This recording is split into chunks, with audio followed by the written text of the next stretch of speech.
What is going on YouTube? This will be part one of my monster truck Kitbash build, and this is going to be using these two kits. Basically, the idea that I had was I wanted to have the suspension drivetrain out of this kit on this body to kind of give a later 70s look to the monster truck. And then what I'm planning on doing is building both completely up. The older body here will be put onto the suspension system of the GMC, and that will just be built up as more of a generic show off-road truck. And so that would probably just be a single color. I don't really expect to do the whole Quadzilla look and everything like that, with the decals and everything.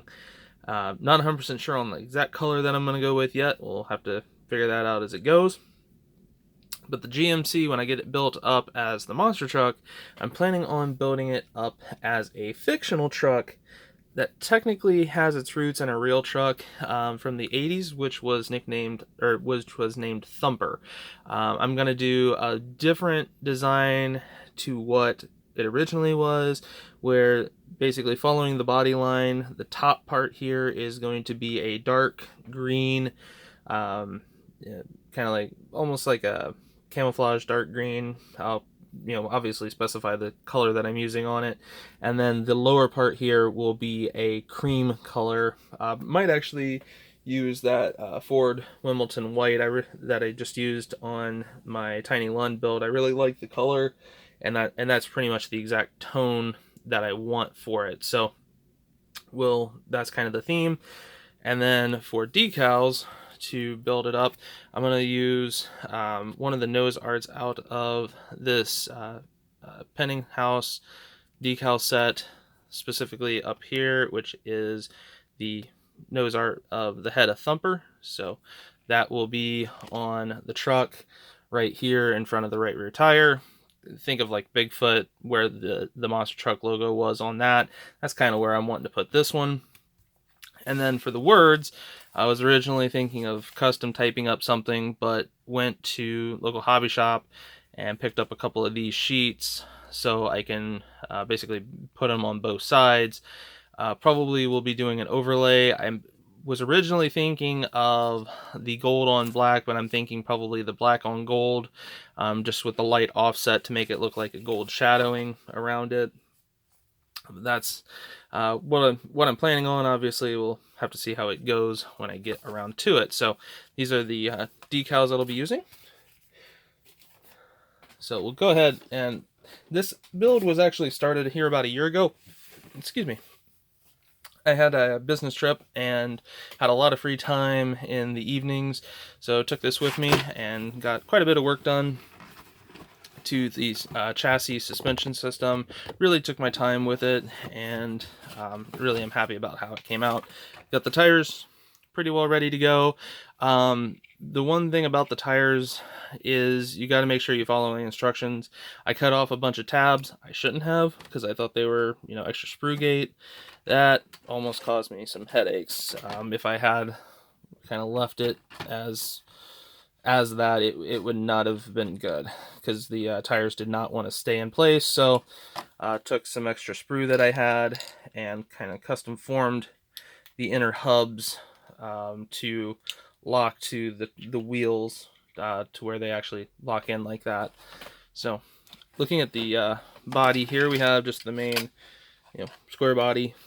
I went ahead and just glued the tailgate in place. I'm not going to have it go down. One thing that I did do that was really neat is the handle, or the door handles, as with most cars, was made and molded in to the body.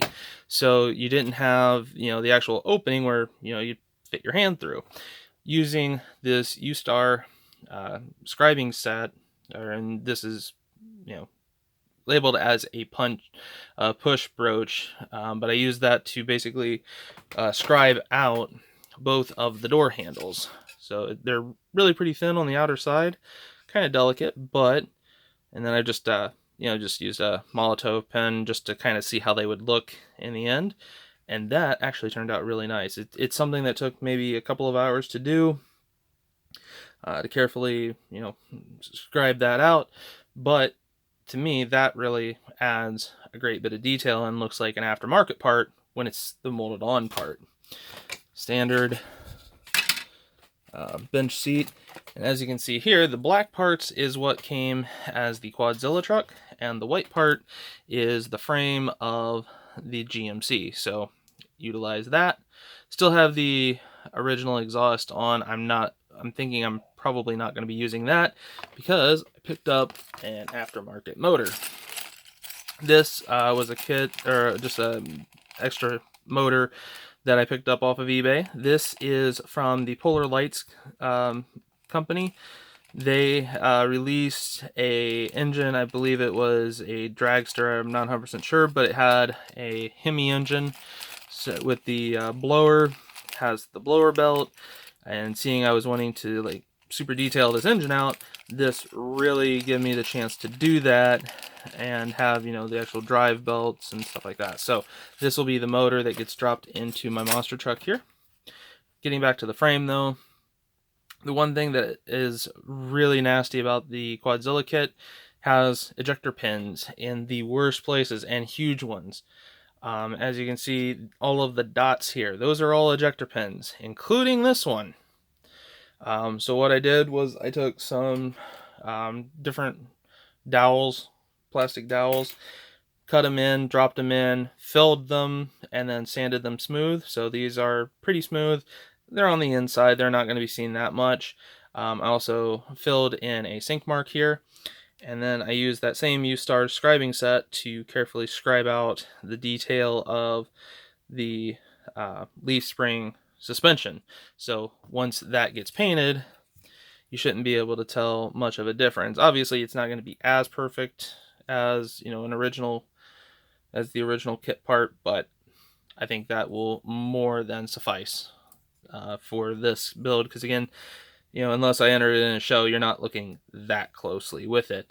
What amazed me was the fact that the design of the chassis system for this really matches up well. Originally I was planning on doing a motor swap between the two, using the Quadzilla's blown motor with this, but after picking up that set, I don't have to do that. I can use that Quadzilla motor in the other smaller truck that will kind of accompany this one in the build. Outside of that, just planning on doing it more as a stock build, not really planning on going too extra crazy with it, but really love the way this thing looked when I did a test fit, getting the, just a quick little test fit here, and these things are such a nice fit into the actual hubs. In theory, you might need to kind of lightly glue them, but I'm not 100% sure if I'm even going to worry about gluing them on, or if I'm going to just kind of leave them as a soft push fit so that I can take the wheels off for transport, or you know, if I need to store it in a smaller heighted case or something like that for a while, I can have the tire sitting off to the side. But just doing a quick test fit here, you can kind of see what it will in general look like. So you have that as the main base, you have a tub that drops in, and obviously things will lock in better once to drop in quickly here, because I'm running a little bit short on time. But drop that in, I can put this in just as a soft fit here and here. So that's a rough look. I'll go ahead and drop the camera down here. Sorry about the pulsing there, guys. But that's the general look of what the truck will look like. Like I said, we'll have the little thumper back here and the word going across the door. But outside of that, looks really pretty good. I'm been, like I said, looking forward to doing this build for a long time. And just now that I finally got the spray extraction system for my spray booth, I can go ahead and actually start working with the actual lacquer paints and things like that. So hopefully you guys will enjoy this series. If you have any questions or comments on it, definitely post below, and have a wonderful rest of your day.